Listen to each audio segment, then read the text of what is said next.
What's up, everyone? Welcome back to Slimpy Studio, and today I am here to talk about Stranger Things Season 5, Volume 2, Episodes 5, 6, and 7. Only one episode left until the finale, which is crazy. I cannot believe that this show is ending, but it is tomorrow. Literally tomorrow night, in about 24 hours as I'm recording this, the finale will be out on Netflix. I know some people that are going to see it in theaters, but it's not coming to the AMC in my town, and it's definitely not coming to our local movie theater. So I have no choice but to wait until 8 p.m. to watch on Netflix, which is fine. I can survive. It's 24 hours away. By the time I post this, it'll be less than that. But yeah, so they released this on Christmas, and I was really looking forward to it. It was giving me another thing to look forward to on Christmas, because Christmas night, when you're a kid, you play with your toys, but when you're older, unless you're get a fun video game or something for Christmas, you don't really have much to do. You're just kind of bored because all the excitement has happened already. So Stranger Things was something I was looking forward to kind of fulfill that spot. And so right at 8 p.m., I went to my room and I turned it on. I watched all 3 episodes back to back. I did not take any breaks at all. It was interesting. Episode 5 starts off, you kind of jump right into the action where episode 4 left off. 5's a lot of coming up with a new plan. We get some backstory with the whole Collie situation. But we get this new plan executed. It kind of advances the Max and Holly plotline too. It has a lot going on. I think episode 5 to me was my favorite of the 3. Episode 6, I would say episode 6 had great moments, and I loved that, the ending, the last 20 minutes. I do think the pacing was kind of off with how things were written and everything. There were some cool scenes. I don't think it was as strong as episode 5.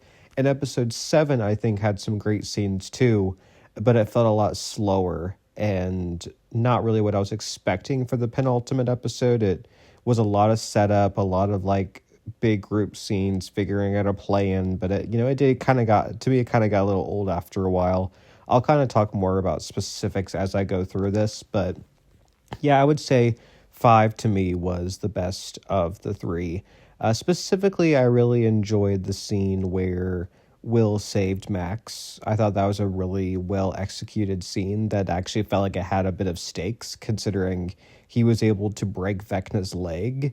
I was not expecting that. That was a really good scene. That was probably my favorite. Well, one of my favorite scenes of Volume 2 was how that whole thing was executed, with how Will was able to talk through Vecna. I thought that was really cool.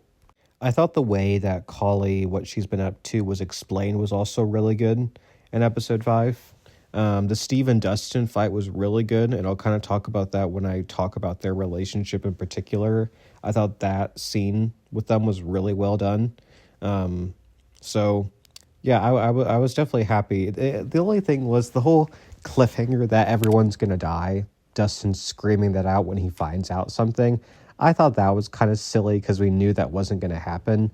We knew that everyone would be fine, and spoiler alert, everyone was fine, and nobody died in this volume at all. I was thinking someone was going to die. I personally thought Murray was going to bite the dust at the end of episode 7, and that he was going to get hit while driving. When the military were shooting at the windshield, I thought it would end with a death. And I mean, that would be huge, because then they would be like, oh crap, someone has to drive, and it would make them vulnerable for a second. I thought something like that could have happened, but it didn't. Everyone came out of that alive somehow, even though Dr. K was about to shoot them down, but then she decided not to, which was kind of stupid. But look at me, I just literally jumped to the end of episode 7. I could just end this recap right here. But episode 6 had some strong moments. I thought the whole hospital scene, I was expecting actually more of the attack to be bigger, but I thought it was well done the way it was. I thought that whole thing was good. And then of course episode 7, the scene with Lucas and Max reuniting and just seeing Max back in the mix, as well as I thought Will's coming out scene was really well done. I know there's a lot of controversy about that online, And there's a mixture of just homophobes bashing it, and then people just thinking it wasn't executed well, and thinking that Noah didn't act as well during it. I thought he did a great job. I thought, to me, it sounded like it was personal, which is true, considering he is gay in real life. I think that made it more genuine to me. I thought he did really good in that scene. But let's kind of talk about characters, because again, I think each, I don't think there is any like bad episode. I would say 7 was the weakest, and that's mostly because I didn't really care about the Holly plot line and the big group scenes. Like it's just, there's just too many, in my opinion, characters in the group right now. I mean, literally everyone except Holly was like in one room, and it just feels overloaded and too much. Because the show didn't used to be that big. The show used to be just focused on the younger kids, the teens, and Joyce and Hopper. That was basically the show. And then you've added so many people into it. You have Mr. Clark, which I will admit, I like Mr. Clark being added into the mix. I think that's pretty cool.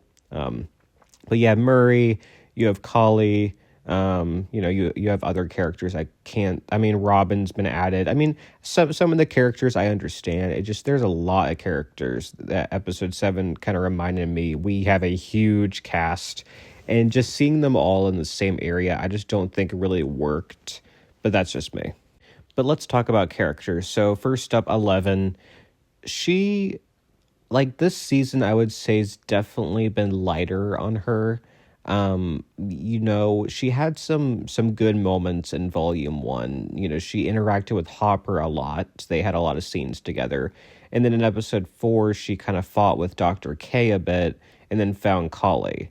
So I figured that this volume would focus a lot on her and Collie, which it did. They had a good amount of scenes together. She was pretty instrumental, and she saved Will from the wall in his dreamscape, whatever you want to call it, when he was asleep, or not asleep, when he was unconscious in episode 6. She was instrumental in that. She did small things like being able to break off the camera, being able to rip open the rift in episode 7.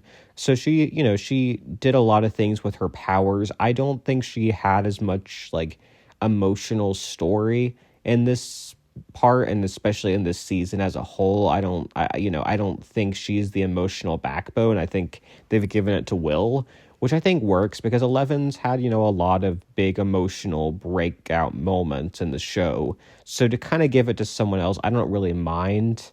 I do wish they made her scenes have a bit more emotion in them. To me, they kind of fall flat. I don't know if that's Millie's acting, because I think she's a great actress.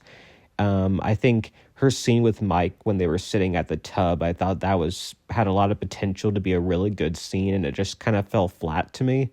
Again, I don't know what it was, if it was the writing or the acting, but that scene, they really hyped that scene up in the trailers where she says, you don't get to write the ending like you do your campaigns. And I thought that was a really cool line and a good lesson for Mike, but I just thought that scene was weirdly executed. But the final trailer for the series finale dropped today, and it's very Elle-focused, which makes me optimistic that they'll tie it all back around, and that she'll kind of be the main character, or she'll have the final blow, however that looks like in the finale. And I mean, that makes sense, because this show, I mean, it's about the kids, but 11, is just the standout. It's just the way it is. So, I'm curious what they'll give her in the finale. And then I think if they're able to give her something really good in the finale, something really standing out, I think I'll kind of forgive some of the more lackluster 11 stuff. But Will was great in volume 2. He had a lot of good scenes. I thought he was great when he came through as Vecna and told Max to run. I was really wondering, because we got that in the date announcement. We got that scene of him yelling at someone to run, but they used a different take, so we wouldn't know his powers. We didn't know his powers until the end of volume 1 when we all watched it. But then they used the new take where his eyes were going crazy, and it was really good. I was into it. he felt so much guilt when we found out that he was the one who built the tunnels, that Vecna used him to do that. He felt so much guilt for it. In that scene where he says it's all my fault when he breaks down in Joyce's arms, I thought that was a really good scene. The fact he had like a lot of like he was being sassy to Vecna in the when he was unconscious, when he was against the wall. He's like, too bad you won't be able to execute your plan. And he was being kind of savage. I like that version of Will a lot. So I think they wrote his character extremely well. And I thought his coming out scene, except for the fact that I think it should have been just Joyce, Jonathan, Mike, Dustin, Lucas, I guess Elle, and Robin. But some characters like Nancy and Steve and Collie and Murray, it didn't really make much sense for them to be there. But it was really well done. Noah did a great job in that scene, and I think it made total sense that he had to get this off his chest because now Vecna can't hold that against him anymore. He's accepted for it. He's free of the secret. He can be who he truly is. It's been a great arc, so I'm looking forward to what they're going to do with him in the finale, what standout moment they're going to give him there. I think there's a lot of routes they could take, so definitely looking forward to that. But I would say Will's definitely one of the standout characters this season, and especially in Volume 2. Mike, he was definitely, I would say, one of the more weaker characters, and not because of a lack of acting. They just didn't really know what to do with him. Like in episode 5, he basically did nothing. He was just kind of there for the plan. In episode 6, he had that one scene with 11. But again, like I said before, that scene kind of fell short to me. Episode 7, he had a little bit more to do. He has a nice little scene with his mom where he's like, we'll bring Holly home, don't worry. He had a little few small leadership moments there with the team that I did appreciate. But yeah, I liked his little exchange with Robin where they talk about like picking a good record for their play, and I thought that was kind of cute. I see people online being like, release the volume 2 files, and of course I think there was stuff that was cut. There's always stuff cut for shows. I don't think it's as big of a deal that people are making it out to be. I mean, whether they cut stuff or not, at the end of the day, I think as long as we get a really good finale, I think a lot of people will be happy. And I also think when people watch the whole season in full, they'll be even happy. Like, they'll kind of forgive it, because I do think part of what's dragging some of this is just the fact it's released in multiple volumes, so you're just not getting the whole story at once.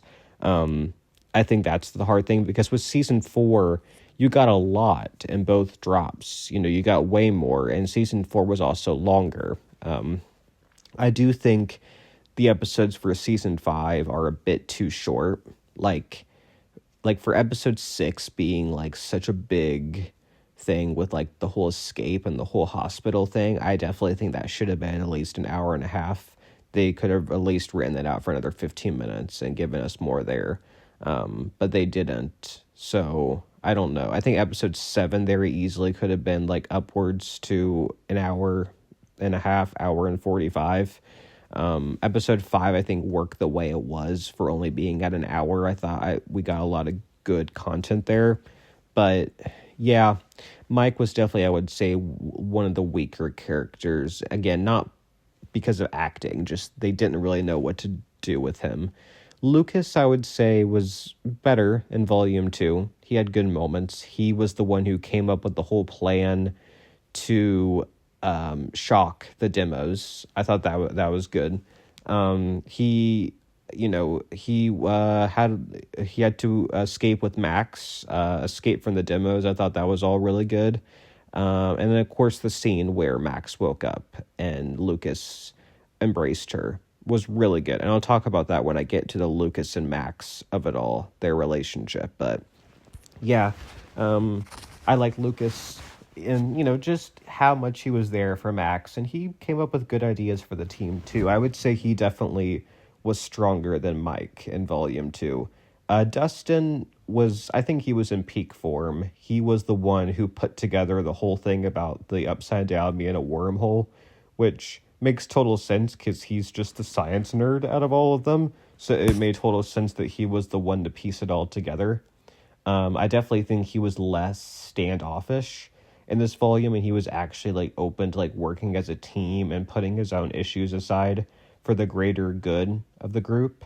And then at the end, he's kind of like leading and showing everyone what the actual, like what's actually happening with the wormhole and everything. So yeah, I think Dustin was good in volume 2.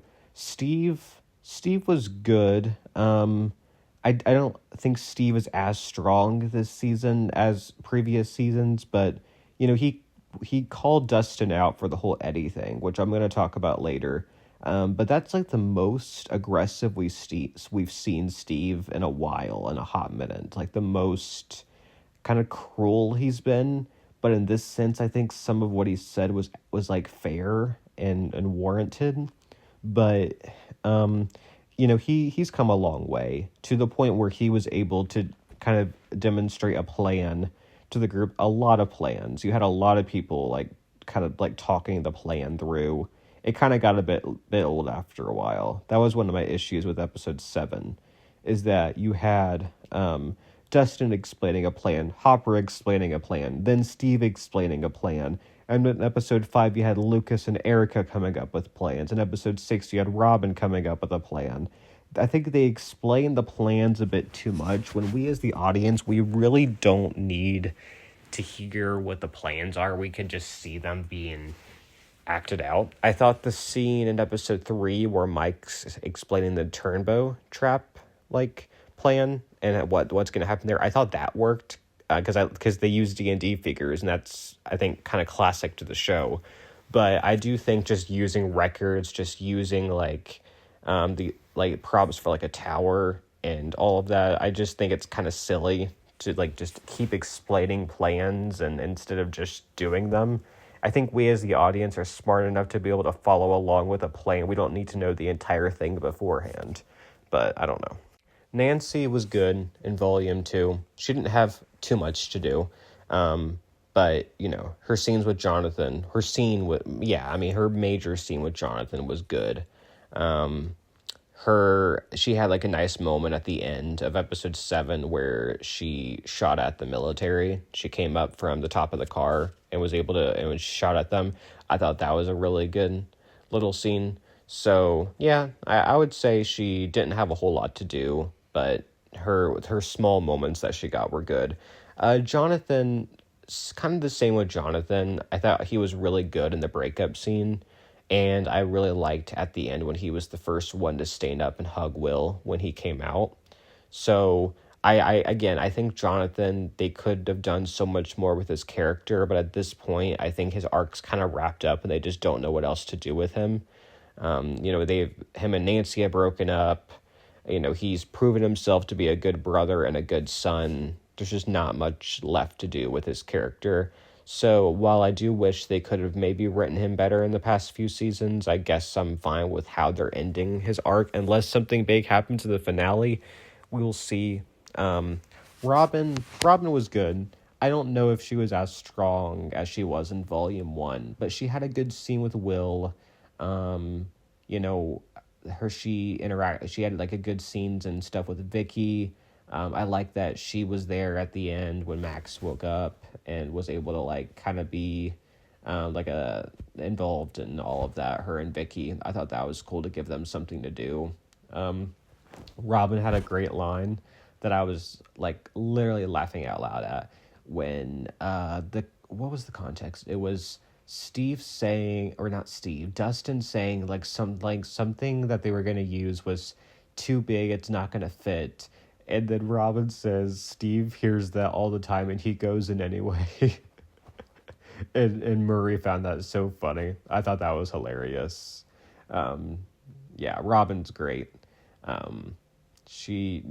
Really good. So I would say, maybe she was a bit stronger in volume 1. I think a lot of characters, had more standout moments in volume 1. with the exception of like Lucas and Max and Dustin and a few others. I think they had better moments in volume 2. But Robin, I would say it was pretty balanced overall. She's been really good this season. Joyce, I would say, was definitely sidelined. She was the one who came up with the idea for him to jack back into the hive mind. That plan didn't really, it kind of went through, but they kind of added on to the plan with Lucas's plan. And she kind of talks to Hopper about how she feels like she's failed as a parent. And I do think there was a lot of potential there, but then they kind of just had it be a one and done scene with her and Hopper. I don't know. I think Joyce has definitely been one of the more weaker characters. She's had great moments, and it's not Winona's fault. It's just kind of like Mike. And Jonathan, they just don't really know what to do with her character at this point. Instead of her, they just, she's an overprotective mom. That's kind of established, but they just don't really know what else to do with her character. And this volume, she's just not really given a lot to work with. Her scenes with Noah are really good. Her scenes with David are really good. What they give her, but they just don't give her a lot, unfortunately.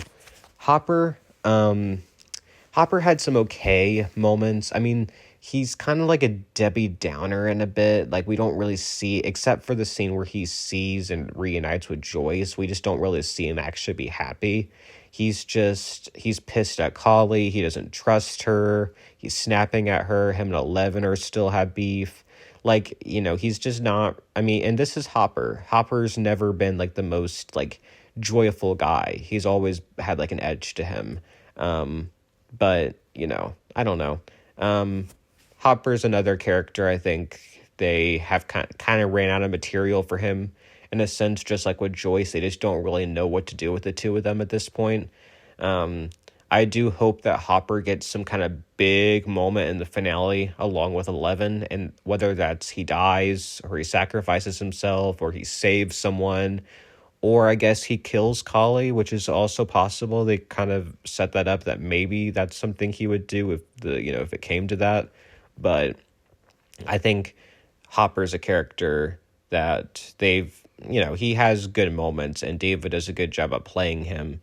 But I think he has potential for something big in the finale, I hope. Murray had good moments, kind of on par to Volume 1. He kind of comes and goes. I like his interactions with Mr. Clark a lot, and again, I like that they involved him into the mix. I thought Murray would bite the dust at the end of 7, but he didn't, and yeah, I'll talk about death predictions at the end, who I think might die. I have a feeling he might, but it's hard to say. Erica didn't have a whole lot to do. She had kind of a side plot with Mr. Clark and Murray, which was funny. But I think her kind of big moment was the turnbow trap plan, and her whole thing arc's kind of wrapped up at this point, which is fine. Again, and there's not just not much else to do with her character. But the little stuff they give her is good. So, Holly.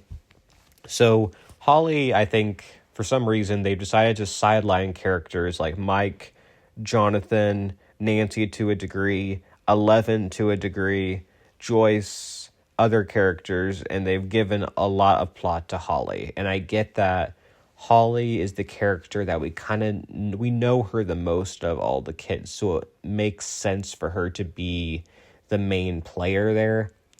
And it's nothing to do with Nell Fisher, who has crushed this role and has done a really great job at it. It's just I don't think we care about Holly enough, and I think the scenes worked fine when her and Max interacted because it gave them each other someone to play off of. But then you had the scene in episode 7 where it's just her and the kids, and it's just weird because we want to see what our main characters are doing. And I think if they would have given less Holly and they more to the main characters, I think the season overall would have been better. But again, nothing against the actress who's doing a great job. It's just there's definitely been too much Holly. Max, I think Max is one of the characters that was a lot better in Volume 2. The only questionable thing, and I kind of get it and I kind of don't, is when she's at the end of 6 is like, you need to find your own way, but I need to go because I've been in here longer than you, is basically what she was saying. But, she was there for Holly. If it wasn't for Max, Holly would have no idea what is going on, and she would be delusional just like all these other kids. So Max, she has a lot to thank Max for. So Max did a lot for her, so maybe it was fine that Max just escaped. I mean, she had been in there for 18 months, so I kind of get it, but I thought it was actually kind of funny that she just kind of left Holly in there. But then again, she didn't know that Holly would be in the abyss. She just figured she would be in the upside down, which Holly got close to escaping. But yeah, Sadie Sink did a great job, though, especially in episode 7, where we got to see Max with the group again, and her guilt with leaving Holly behind. I'm glad we saw that, too. So I'm looking forward to what they're going to give her in the finale. We know that she's going to be helping Eleven and Holly go into Vecna's mind, considering she knows it inside and out. So I'm curious to see what her involvement is going to be in this final takedown. So I have Derek still on here because I basically just used the same list from Volume 1. Derek, he barely had anything to do, except that he became complacent after Henry manipulated him with showing him visions of his dead parents, which, are we to assume where are his parents at? Because, as far as we know, they're still in the barn, which I feel like they would have been eaten by now, but I don't know. I'm hoping that we see the parents are completely fine, or in the finale we see Derek come home and his parents and sister are eaten, and that Henry was just foreshadowing that. I don't know. I was kind of pissed off when Derek was like, Max lied to us, and was just manipulated by Henry. I was hoping that he would kind of come through and defend Holly, but he didn't. So I'm glad that he wasn't the one bullying Holly and shoving her. So that shows he has grown and is not a bully like he used to be. If anything, they're kind of bullying him. They're the other kids are calling him names. So, but yeah, I think Derek's arc's kind of done, but I think we'll get another a really funny line from him or something in the finale for sure. The actor does a good job of playing him. Suck my fat one. It makes me and my dad crack up every time we hear it. But Karen had another moment where she put the oxygen in the laundry washer machine, and that blew up the demos. I have no idea how she made it down to the laundry room from her room. But, they clearly are like, let's make Karen Wheeler a badass in season 5. And they delivered for sure. So I don't really know what's going to happen with Karen. I assume at this point she's not going to die and that she'll be fine. We haven't seen Ted at all. And no one's mentioned Ted. So I'm wondering what's going to happen with him. But I liked Karen coming through at the end. It's kind of unrealistic how she would be able to get that oxygen thing all the way to the laundry room, but it was a badass moment. I'm not gonna lie and say that it wasn't. Okay, Kali. So I saw a lot of people hating on Kali, and I don't hate her as much as a lot of people do. I think the actress is okay overall. She's not the strongest, but she does okay for the role, where she thinks that she's right. She thinks that there's more to it, and in a way she might be right about the whole thing, and that what she's trying to say is that there's still more to all of this. As long as we're alive, they can use our blood. Someone can replace Dr. K, and they can create more variants, new monsters, all of that.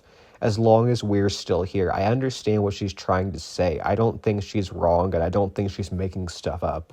We saw what happened to her when she explained the whole thing to 11. We saw the shit that she went through, and it's traumatizing, and I definitely sympathize with her for sure.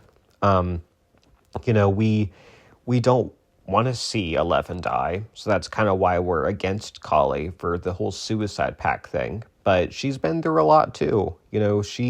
she has a perspective that like Hopper's not going to get, and Hopper's, kind of being salty towards Kali, but Kali kind of has a point, at the end of all of this. I hope they give Kali, like, I was kind of hoping to see kind of her be more on the side of the team rather than having her own agenda, because I think that's just kind of predictable for like a character like that to have their own thing going on, their own like plan. I kind of wish we just saw her join forces, and maybe we still will. Maybe she'll realize, it's, and there is actually something to this world. Maybe there's hope for me and Elle. Like maybe, or for Jane. She'll refuse to call her Elle. But either that or she'll die, which I think is also possible too. I thought she would die in volume 2. I didn't think she would get as big of a role as she did, but I'm intrigued with Kali. I would say she's definitely one of the most intriguing characters this season. I would take less Holly and more Kali, being honest. That's just me, though. I get a lot of people would disagree. A lot of people hate her. I don't hate her. I think the actress is doing good for what the character is supposed to be, and I'm curious how they'll wrap up Kali. Will they kill her or not? Will she come out of all of this and be like, I don't want to die? Like, I'm willing to live in the fear of something happening if I get to spend, like, time with my sister. I don't know. We'll see. Dr.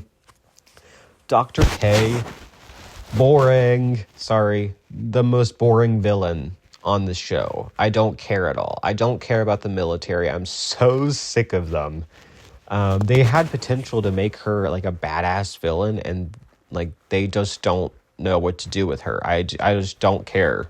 The ending, we see her, she could have literally shot 11 right there, and she just didn't. I don't know. I don't know. I just don't care, though. So, and then Henry. How do I even talk about him? I don't know. Actor did great. He had good scenes. So it's hard to root for him. We don't root for him. The actor does a good job though, so we root for him. It's a weird thing. But obviously I don't like the character. It's like he's just manipulating these kids, and it's sick. So I don't know. I hope he gets his justice. I mean, not that I hope he gets. I hope he gets what's coming to him. That's the better way to put that. But I see people speculating, will we get a redemption arc for Henry? I don't think so. I don't think there's enough time to do that. And if they did, it would feel kind of rushed. I think they would have already had to lay the groundwork for the redemption in Volume 2.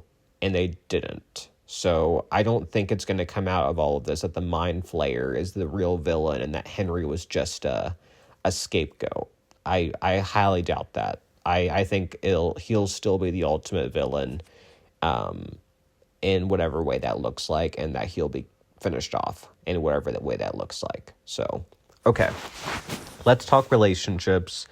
A few of these are bigger than others. Like Mike and 11, they had one scene, and it fell flat to me, but I still think they'll end up together. Either they're not going to like break up. It's either they end up together or 11 dies, which I'll talk about later, how I feel like that might be a possibility. Mike and Will, it's not going to happen, guys. It's just not going to happen. We might get a scene in the epilogue where Mike asks him if he was his crush, and will either be honest or he'll say it was someone else. I hope he's honest. If he's not honest, that would kind of take away, I think, a lot of his arc, but it's not going to happen. So Nancy and Jonathan, I used to like them a lot, and then I just didn't as much especially starting in season 4 when Jonathan went to California and we saw them drifting apart. I'm like, and then this season they just haven't been working as a couple. And then we saw Jonathan with the ring. I didn't think they would get engaged, and they didn't. They broke up, and it was a really well done scene. It's the actors date in real life, so they have chemistry. I thought they acted that really well. It was very mature breakup, and to me, like, and I think it kind of went against what Murray was saying in Volume 1 in Episode 3, when he was saying, you two are brought together by shared trauma in the first place, might as well propose to her with her dealing with trauma. And Jonathan realized that Murray has terrible advice. But, like, at the end of the day, shared trauma sometimes isn't enough to keep a couple together. Like, you can try to hold on to it because that's what's easy. But if it's not right for you and it's just not working and you're just not meant to be together, that's okay. It's okay. And it's not like you're bad people for it. It's not like you just gave up. You didn't. You fought hard. You fought for that year and a half to try to save your relationship when you both knew it was dying. You really tried your best. So I thought the way that they handled it was really well done. People were saying, some people thought they were engaged. Like, that was the outcome of that scene. I'm like, did you watch the same scene? It was kind of, maybe it was written a little weird. It wasn't the clearest, maybe, that it was a full-out breakup. But I was like, I got that it was a breakup. Maybe some, I guess a lot of other people didn't. But yeah, it was really well-acted scene.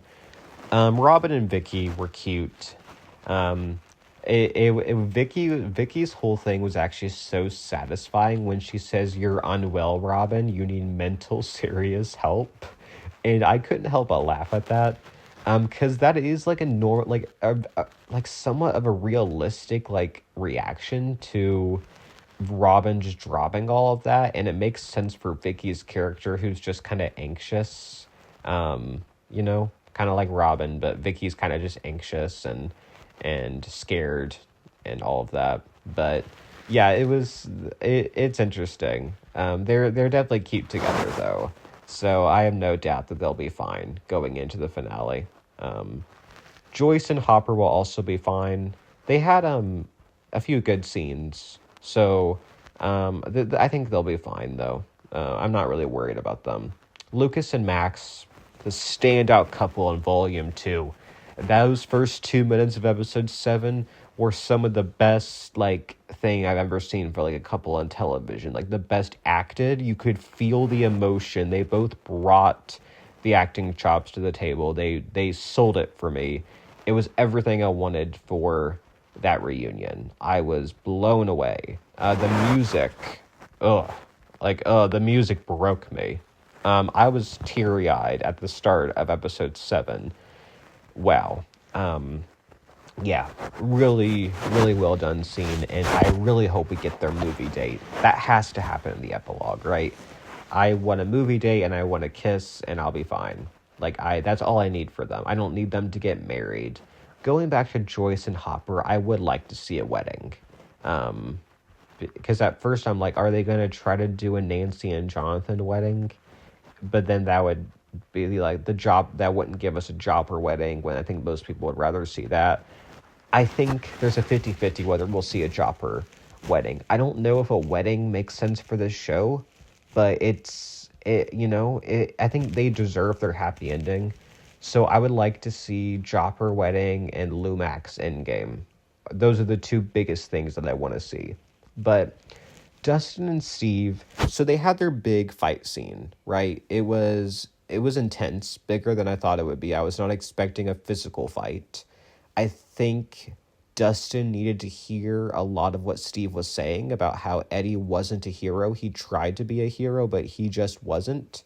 And I think Dustin realized that Eddie wasn't perfect. He messed up. He wasn't the savior that he made him out to be in his head. And I think, considering the fan base has kind of glorified Eddie and removed him of every fault that he had, for Steve to call him out, I think reminded a lot of the fans about that Eddie wasn't perfect, and it especially reminded Dustin that he wasn't perfect, which is what the scene was trying to convey. But yeah, it was really well done scene. And then when they make up, and when Dustin's like, "I can't lose you," and he hugs him, that was a really well done scene. And then at the end, when they make up at the end of 7, and they tell each other, "You die, I die." So they're good. It was a really well done arc. One of the highlights to me was their whole arc with Dustin grieving Eddie and snapping at Steve, and Steve being jealous and frustrated and worried for Dustin, and then and then Dustin's worried for Steve and says, I don't want to, I can't lose you." And tying Eddie into it all too, it was just a really well done arc, and I'm really happy with that. So I definitely think their friendship and their relationship has been one of the strongest of this season. And then Will and Robin, they had a good scene in 5, and then Robin kind of, like, if Will hadn't met Robin, he wouldn't have had the courage to come out like that. He had to meet someone else who was gay to reach that point. I mean, he had to, if Robin hadn't told him, "I was looking for the answers in somebody else," he wouldn't have tapped into his powers and reached his full potential. So it's really thanks to her that he was able to accomplish that. But yeah, their relationship, I like where it led for Will. I like where it led for Robin. It was definitely great for both characters. So those are the characters and those are the relationships. Now, who do I think is going to die?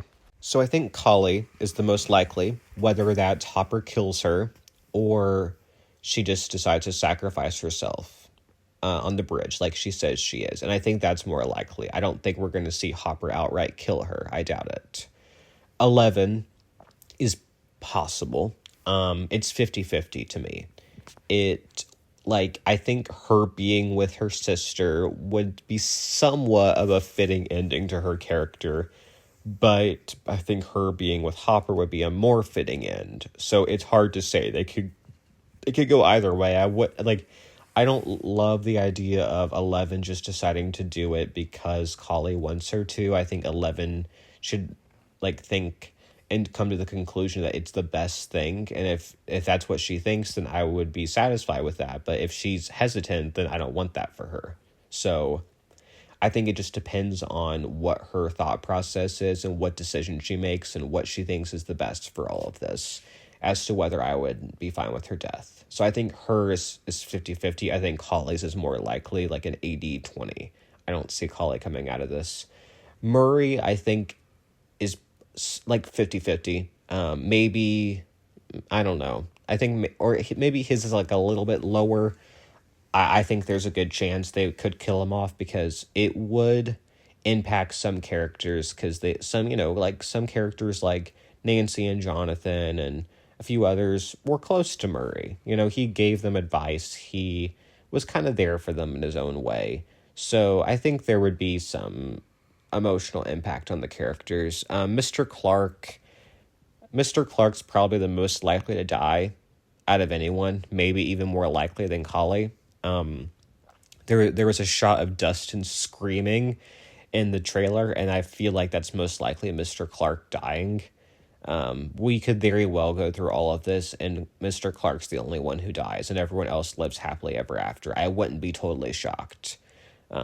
So I think Mr. Clark's definitely the most likely to. Out of everyone else, I honestly think most of them are safe. Maybe I can see one of Jonathan, Nancy, or Steve still dying, but I feel like it's less likely now. And if it were to be someone, it would probably be either Nancy or Jonathan. But I feel like if they were to kill them, they would have just killed them off in episode 6 when they were trapped. But Steve's still possible, maybe. Actually, Steve's probably the most likely of those 3 to die, but I still don't think it's going to happen. I don't think we're getting a main character death. I think 11's actually the most likely if they were to do that. And normally I would say Hopper would be the most likely, but they've already faked his death out so many times that I don't think they would do that. And Joyce is a possibility too, and Joyce would be very impactful if she did die, but I feel like they would have given her a better storyline this season if they were to kill her, because she's been pretty mediocre overall. So I think we're going to get Mr. Clark, and I think we're going to get Kali. I think are going to be the major casualties out of this, and maybe Murray and maybe 11. and maybe Steve. That's kind of where I'm at with the deaths. I think all the kids will be fine, or most of them will be fine. I think Holly will be fine. I think Derek will be fine.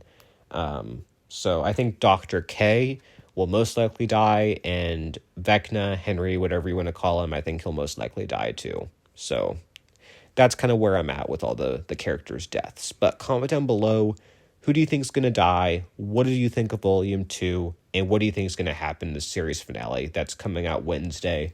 I'll be here to talk about the series finale later this week, either probably Friday or Saturday. So expect that then. So thanks everyone for listening to this. Have a great New Year's, everyone, and bye.